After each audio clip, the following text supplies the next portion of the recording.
They control the weather. They mine the oceans. They control volcanoes.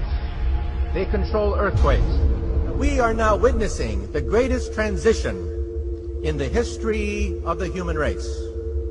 Transition from type 0 to type 1. The generation now alive is privileged to see the birth pangs of the birth of a new civilization.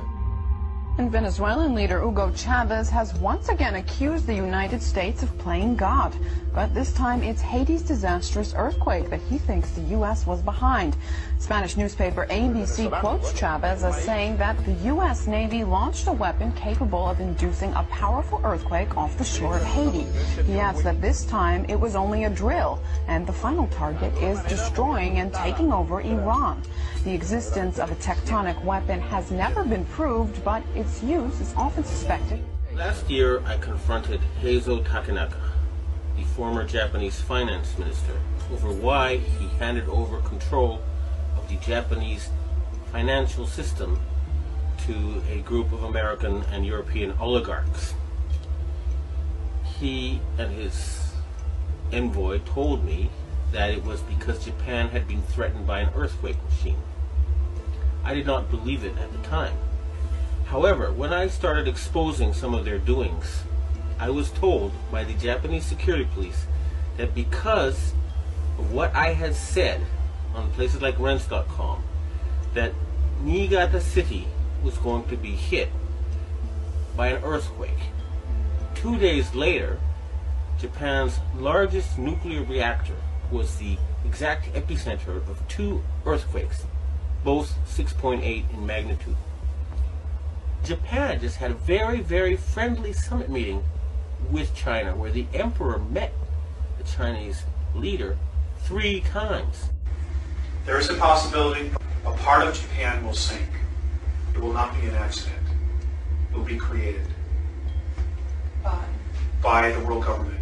Tonight, breaking news, Japan's tsunami disaster. A huge quake triggers chaos as people flee swaying buildings and city fires.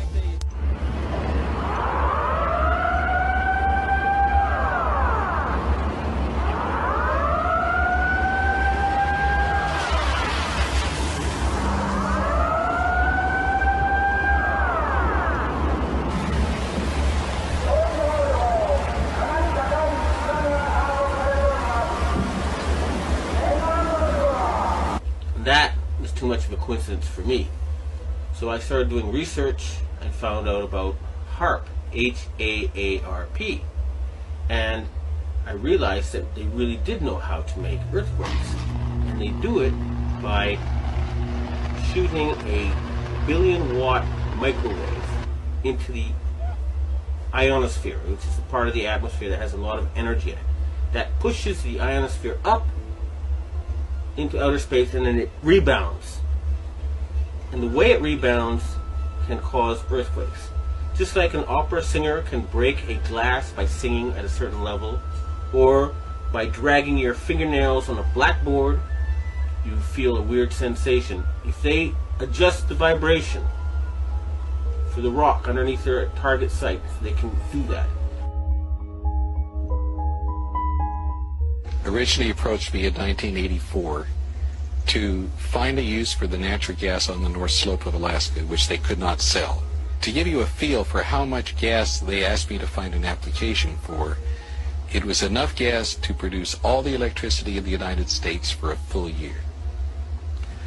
I originated some ideas for military applications and unofficial civilian applications. Applications discussed in the patents included destroying missiles. Communications control and disruption were included. There were some other ideas both to possibly modify weather and finally to lift a portion of the upper atmosphere further out into space. I chose what's called a phased array antenna for the patents because it can be aimed. Picture holding your microwave oven in your hands with the door open. then you can move it around and send those microwaves different directions. And for these applications where I wanted precise control of where the power was, I felt that was the best type of antenna to use. And that is the kind that HAARP has built. HAARP can paint designs in the sky, if you will.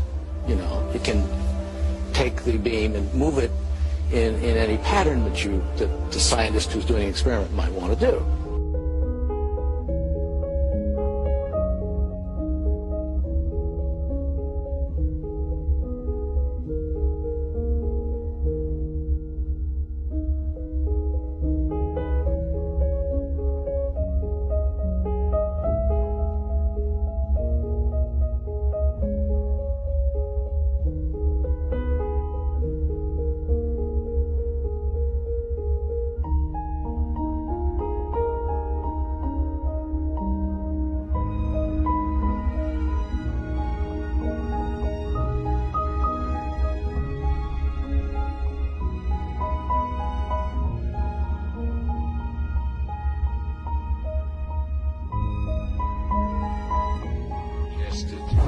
If you beamed it for an hour and a half, that would equal the energy in a hydrogen bomb. After I had actually left the program in 1987, one of the last communications I had with ARCO indicated that there had been a contract awarded for ionospheric warfare studies. And remember, a billion-watt microwave. What does microwave do to water? It heats it up. Now imagine if you put 1 billion watts into a tropical storm. You could make it much bigger. 3 hurricanes, 3 of them at one time. Now, after the earthquakes hit Niigata, a member of the Inagawa crime family, which is based around the U.S. Yokosuka Air Base, and members of the Inagawa family have told me that their big boss is George Bush Sr. In other words, they work for Skull and Bones. And they invited me to a so-called UFO gathering where they showed me the video of this blob. They told me it was a UFO, but it was obviously, to me anyway, a plasma weapon, or a ball of heat created by something like a billion-watt microwave. And I predicted in my blog that there would be videos of lights found above China before the earthquake. And those videos then appeared on the internet after I predicted they would. And furthermore, a Taiwanese satellite detected a 50% drop in the ionosphere, in the amount of electric energy in the ionosphere above the earthquake zone. Now, a 50% drop would be exactly what would happen with HAARP. It would push the ionosphere up, and then it would slam back down. The instant that we energized it, there was between a 4 and 4.5 on the Richter scale earthquake that occurred. We were so amazed about what seemed to be cause and effect. We get to an area that has a high propensity for earthquakes, in an area known as the megathrust of the Pacific Northwest. We turn it on, and an earthquake occurs. Is it more than coincidence that since going online, some experts have reported strange weather anomalies, including massive floods, hurricanes, and earthquakes? HAARP went online in 1994, and construction continued until 2007. There are reportedly a total of 5 known ionospheric heaters, including HAARP, in the world today. There are possibly 20 other ionospheric heaters in existence all over the world. Forever restless and untethered by concerns of practicality and marketability, Tesla's mind spawned a vast miscellany of odd inventions. Many of these were never developed beyond the concept stage, and the ideas seemed to grow markedly weirder in the final years of Tesla's life. Invention was normally a deliberate process for Tesla, his every intention and goal fully formed before he and his crew lifted a finger. But there were times when he stumbled upon a new discovery by mistake. Tesla performed his first experiments with resonance technology at his New York laboratory by firing up a small oscillator, which caused a minor amount of vibration. Suddenly, an alarmed squad of police officers stormed into the lab, demanding that Tesla stop at once. Manhattan was shaking for miles around.